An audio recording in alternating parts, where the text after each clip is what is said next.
اور یورپ کے خلاف لڑنے والے گروہ یعنی کہ جرمن گروپ میں۔ اس کا نتیجہ یہ نکلا کہ برطانیہ کو اپنے دیرینہ خواب کو پورا کرنے کا ایک جواز میسر آ گیا، یعنی کہ عرب کے تیل اور نہر سویز پر قبضہ جمانے کا خواب۔ اس خواب کو پورا کرنے کے لیے انہوں نے دو کام کیے۔ پہلے نمبر پر انہوں نے عرب کی قوم پرستی کے جذبے کو ہوا دی اور شریف مکہ حسین بن علی کو عرب کی خلافت کا لالچ دے کر اسے ترکوں کے سامنے لا کھڑا کیا، اور دوسرا کھیل انہوں نے ہندوستان کے علاقے پنجاب میں کھیلا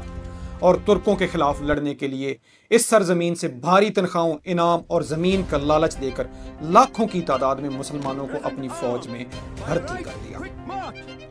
پہلی جنگ عظیم میں کل 13 لاکھ انڈین فوجی برطانیہ کے لیے بھرتی کیے گئے، اور پنجاب برٹش انڈیا کے ریکروٹمنٹ علاقوں میں سے سب سے بڑا علاقہ تھا، کیونکہ برطانیہ پنجابیوں کو ایک مارشل ریس کا نام دیتی تھی، اور ان بھرتی ہونے والوں میں 50 سے 60% مسلمان تھے، اور ان کو ترکوں کے خلاف لڑنے کے لیے فلسطین، عراق اور حجاز کے علاقوں میں بھیجا گیا۔ ایک اندازے کے مطابق لاکھوں کی تعداد میں مسلمان سپاہی مشرق وسطیٰ کے وار زون میں برطانیہ کے لیے اپنے مسلمان بھائیوں کے خلاف لڑے، صرف بھاری تنخواہوں، زمینوں اور انعام کے لالچ میں۔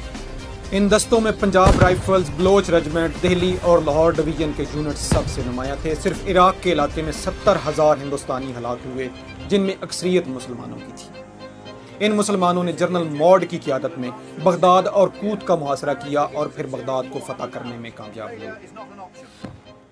جب برطانوی فوج نے مصر کے راستے فلسطین اور شام کی طرف پیش قدمی کی اور 1917 میں یروشلم پر قبضہ کیا، تو اس قبضہ کو مضبوط بنانے میں لاہور ڈویژن کا سب سے اہم کردار تھا۔ برطانیہ چونکہ یورپ میں جرمنوں کے خلاف برسر پیکار تھا، اس لیے مشرق وسطیٰ میں پنجاب سے تعلق رکھنے والے ان کرائے کے قاتلوں کے ساتھ صرف چند ہزار برطانوی سپاہی اور افسر شامل تھے۔ برطانیہ نے خود خلافت عثمانیہ کے خلاف صرف گلی پولی کے محاذ پر ان کا سامنا کیا، اور اس جنگ میں ان کو بری طرح سے شکست کا سامنا کرنا پڑا، اور یوں مسلمانوں نے مسلمانوں کو شکست دے کر ان کے علاقے غیروں کے حوالے کر دیے اور ایک ایسا کرائسس کھڑا کیا جو آج تک ختم نہیں ہو سکا۔